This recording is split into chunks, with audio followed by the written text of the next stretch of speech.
তোমার গান নীলি।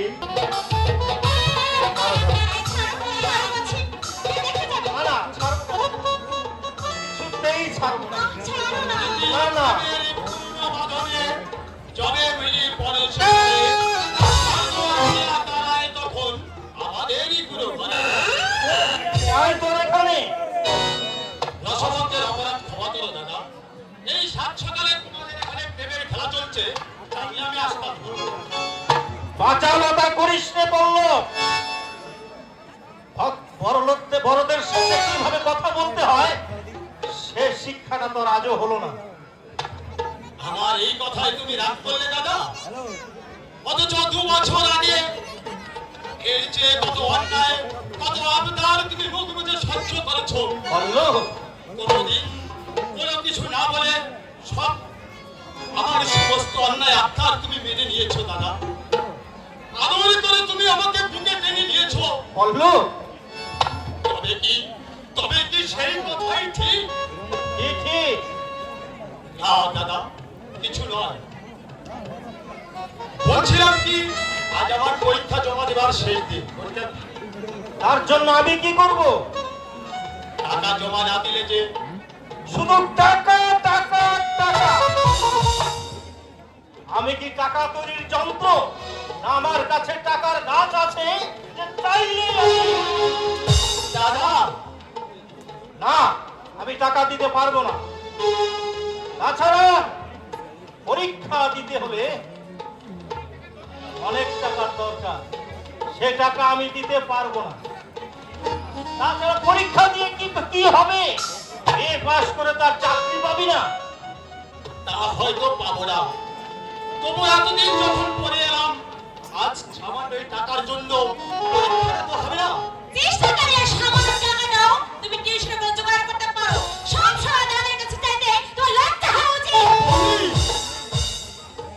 পল্লব, ভাগে ভাগে চেষ্টা করো, কাজের একটা চেষ্টা করো। আমার একারে এইভাবে আমি সবাইকে বসিয়ে খাওয়াতে পারবো না। দাদা, তুমি কি আমার সেই দাদা? আমার চোখে জল পড়লে চার চোখে লেগে আসতো শ্রাবণের ধারা।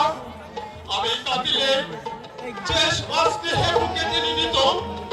আমার মুখে দাদা বার্তা শুনলে যার মুখে খাবার তুমি হাত বুলিয়ে বলেছিলে, পল্লব ওই পল্লব তোর খুব লেগেছে না ভাই। খেয়ে আর কোনোদিন তোকে আমি পারবো না। এবার থেকে তুই মন দিয়ে পড়াশুনো করবি। তুমি আমার মুখে জোর করে খাবার তুলে দিয়েছিলে, আজ বলে সেটা তুমি ভুলে গেলে দাদা। পল্লব, কোথায় হারিয়ে গেল আমার সেই দাদা? কোথায় ডুবে গেল সেই স্নেহ ভালোবাসা? কোথায় বেশি গেল আমাকে বড় করে তোলার শব্দ? তুই যা এখান থেকে। সকালবেলা তুই বেশি বকিস না। দাদা, তুমি এই কথায় তুমি রাগ করলে দাদা? তোমার হঠাৎ এই পরিবর্তন কি করে হলো দাদা? পরিবর্তনশীল জগতে পরিবর্তন হয় স্বাভাবিক। দাদা, তোমার অবাধ্য কোনোদিন আমি করিনি, আর আজও হব না। তোমার কথা মতো আজকে আমি পরীক্ষা না দিয়ে একটা কাজের চেষ্টাই আমি করবো দাদা।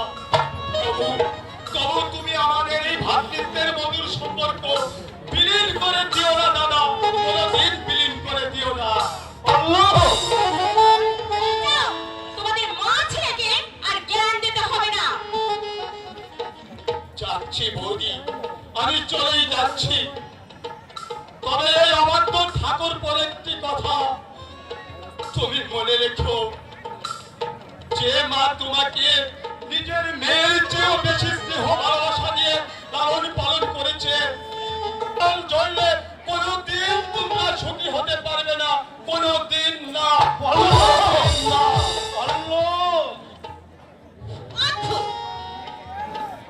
দেখলে কেমন সুন্দর অ্যাক্টিং করে গেল। হ্যাঁ, কি যেন বলছিলে? বলছি তোমার মাথা জানো, এই পালো মানে তোমার ভাই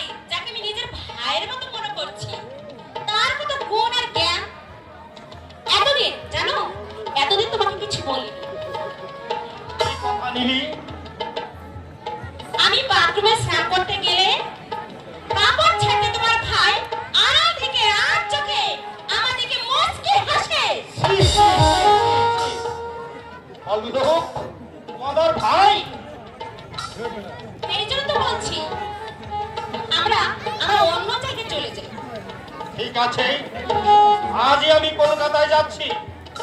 সেখানে একটা ভালো ঘর দেখে আর পল্লবকেও এই শোনো উঠে যাচ্ছে। লক্ষ্মীটি রাখটা একটু ক্ষমা দুষ্ট কথাটা। তোমার কাছে আমি দুষ্ট ভ্রমর হয়ে থাকতে চাই। তুমি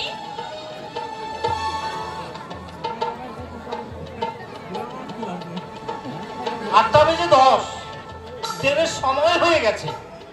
এখন আমি আসি। মিলি, মিলি, বাই বাই বাই। কথাটা ভুলো না যেন। প্রয়োজন হলে অফিস বন্ধ করে তুমি খোঁজ নিয়ে আসবে। কি আশ্চর্য, মেয়েদের মঙ্গলানো কথা শুনে পুরুষরা একেবারে পৃথিবীর সব কিছু ছেড়ে দিতে পারে। ওমা, ওমা, খবর কি চলে গেছে? কেন আপনি আবার কি চাই? না না, এমন কিছু নয়। এই মানে একটু কঙ্গালি